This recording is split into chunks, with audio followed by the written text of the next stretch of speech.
नमस्कार, आप देख रहे हैं ईस्टर्न स्काई मीडिया समाचार बुलेटिन के साथ मैं हूं स्वाति ढल। अरुणाचल प्रदेश के राज्यपाल लेफ्टिनेंट जनरल निर्भय शर्मा ने सोमवार को ईटानगर में तीसरी राज्य स्तरीय कोर ग्रुप की बैठक का उद्घाटन किया। बैठक में मुख्यमंत्री नाबम तुकी, राज्य के गृह मंत्री तांगा ब्यालिंग, गृह संसदीय सचिव लीखा साया और मुख्य सचिव रमेश नेगी सहित सेना, पुलिस और अर्धसैनिक बलों के वरिष्ठ अधिकारी मौजूद थे। बैठक में राज्यपाल ने कहा कि लोगों के बीच सुरक्षा और न्याय की भावना होनी चाहिए और राज्य में किसी कानून और किसी कार्यक्रम को लागू करने में कोई बाधा नहीं आनी चाहिए। इसके साथ ही मुख्यमंत्री ने कहा कि आतंकवादी गतिविधियों की वजह से राज्य के आर्थिक विकास में बाधा आ रही है और पनबिजली परियोजना की स्थापना, राजमार्गों का निर्माण, पर्यटन और शैक्षणिक संस्थान की स्थापना जैसे काम बेहद ही धीमी गति से चल रहे हैं। नाबम तुकी ने सभी सुरक्षा एजेंसियों से आग्रह किया कि वो एकजुट होकर काम करें ताकि राज्य का विकास हो सके। बांग्लादेश में मुख्य विपक्षी दल बीएनपी के अनिश्चितकालीन बंद के कारण त्रिपुरा में आयात निर्यात पूरी तरह से प्रभावित हो गया है। इंडो बांग्लादेश सीमा पर हर साल इस समय त्रिपुरा और बांग्लादेश के बीच होने वाले कारोबार में तेजी होती है, लेकिन बांग्लादेश नेशनलिस्ट पार्टी के प्रदर्शन के कारण वहां यातायात व्यवस्था चरमरा गई है। प्रदर्शनकारियों द्वारा वाहनों को क्षतिग्रस्त किया जा रहा है, जिसके कारण वहां से आयात निर्यात करने में काफी मुश्किलें आ रही हैं। पहले हर दिन विभिन्न सीमाओं से करीब 130 ट्रकों से वस्तुओं का आयात निर्यात किया जाता था, लेकिन बंद के चलते अब सिर्फ 20 से 30 ट्रकों की आवाजाही ही की जा रही है। एक ड्राइवर ने बताया कि बांग्लादेश में हालात निरंतर बिगड़ते जा रहे हैं, वहां ड्राइविंग करना बहुत ही जोखिम भरा हो गया है। वहीं एक ठेकेदार ने बताया कि हड़ताल की वजह से उन्हें काफी नुकसान उठाना पड़ रहा है। बता दें कि बांग्लादेश नेशनलिस्ट पार्टी ने बांग्लादेश में पिछले साल हुए विवादास्पद चुनाव के विरोध में बंद बुलाया है। इस बंद की वजह से अब तक कई लोगों की जान जा चुकी है। अरुणाचल प्रदेश के ईस्ट कामेंग जिला स्थित लंका गांव का स्थानीय पुल पिछले 2 सालों से टूटा हुआ है, जिसके कारण लोगों को खासी दिक्कतों का सामना करना पड़ रहा है, लेकिन प्रशासन मूक दर्शक बना हुआ है।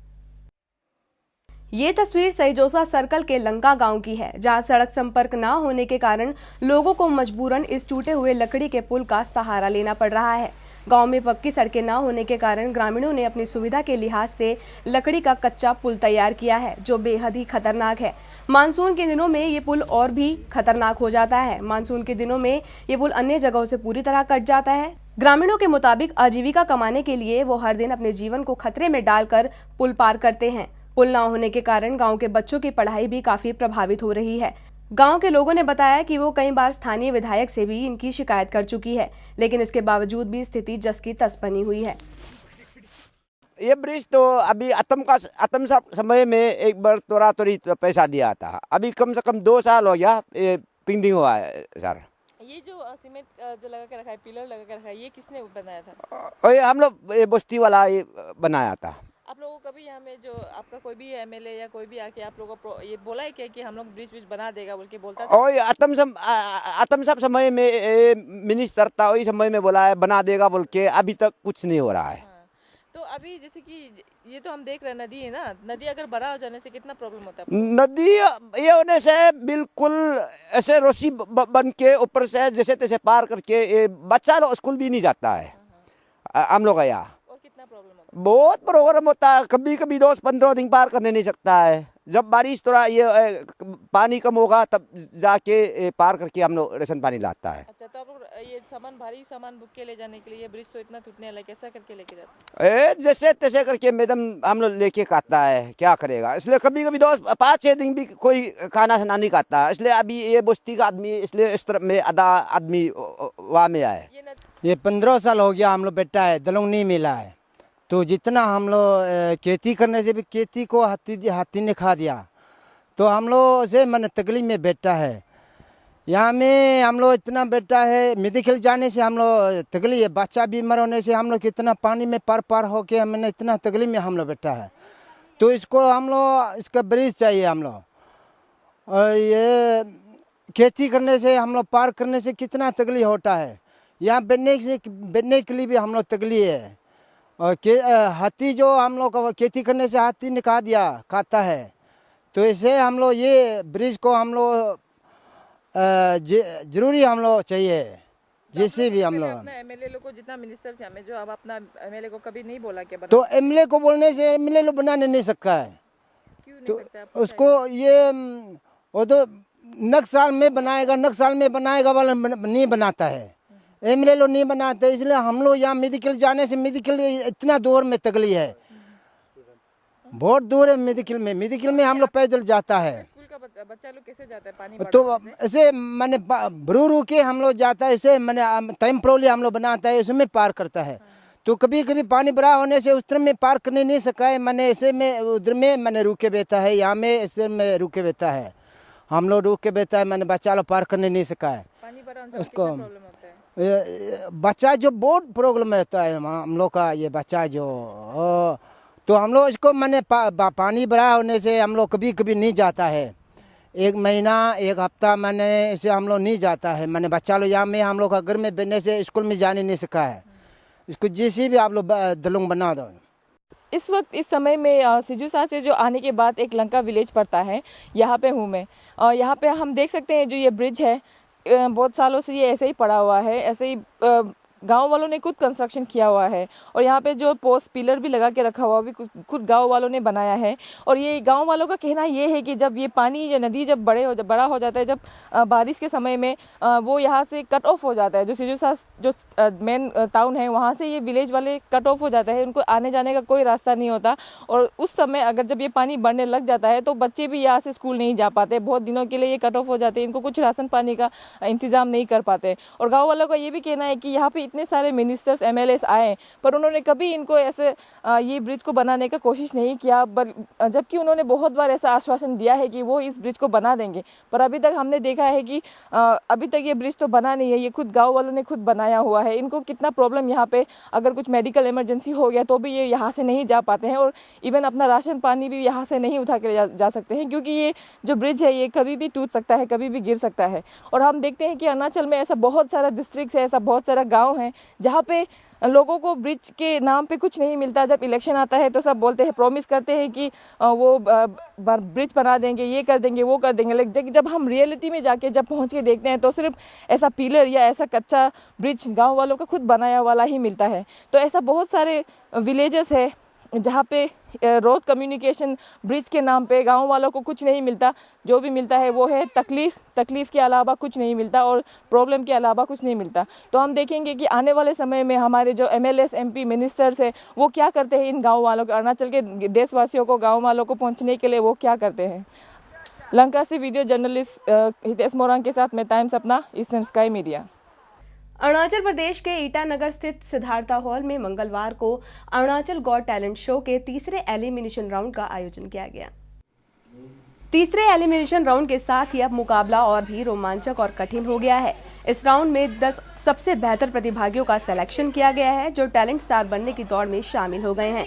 इसके साथ ही शो अपने अंतिम पड़ाव पर पहुंच गया है। सेमीफाइनल की रेस में 5 पार्टिसिपेंट्स को चुना जाएगा और इसके बाद 14 फरवरी को शो का फाइनल होगा, और इस फाइनल के साथ ही अरुणाचल प्रदेश को अपना टैलेंट स्टार मिल जाएगा।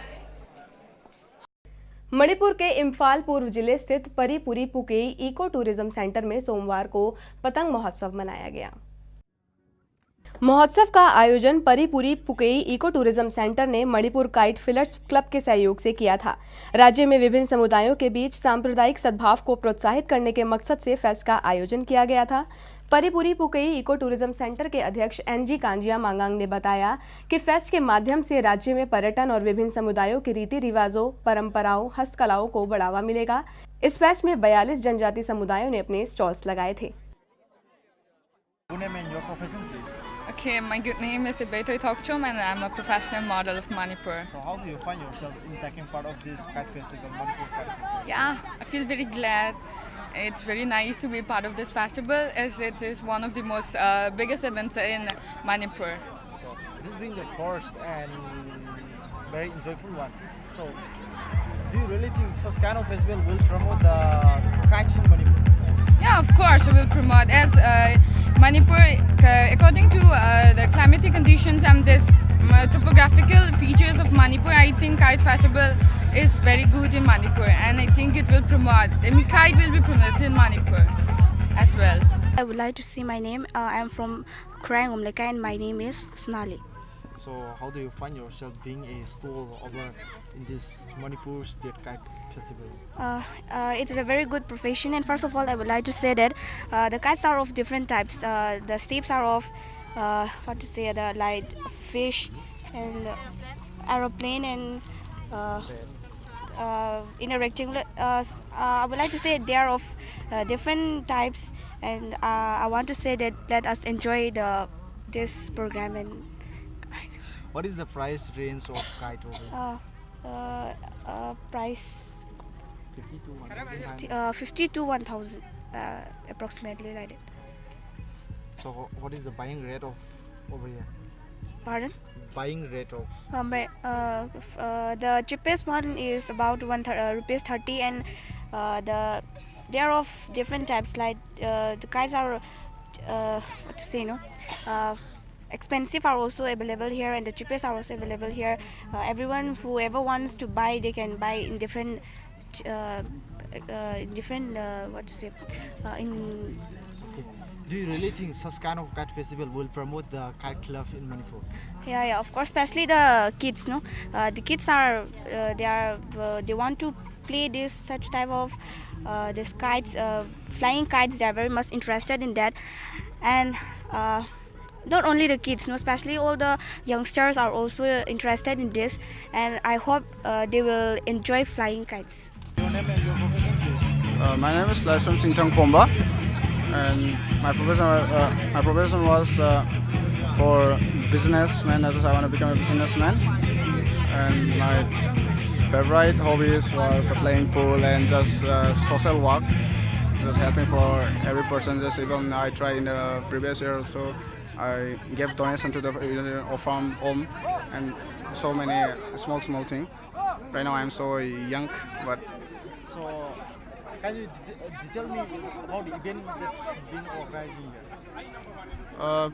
previously we trying to start an event from the 9 to 11, but that also even postponed in the month of January, in the 18th of that. With we already start to celebrate, but in the bad weather we already postponed on today on 1st of February 2015. So. Do you really think such kind of festival will promote the Manipur kites? Yeah, I'll promote, obviously.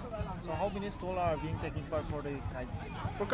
For kite stall is only just one kite stall. So what is the price of? This is, starting is from the 30 rupees, and 30 to there's so many big like around 6 feet long, 6 feet long. Also there's a kite, so many big kite also there. But from starting is from 30 rupees to 1,000 rupees. खबरों के इस अंक में फिलहाल इतना ही। नमस्कार।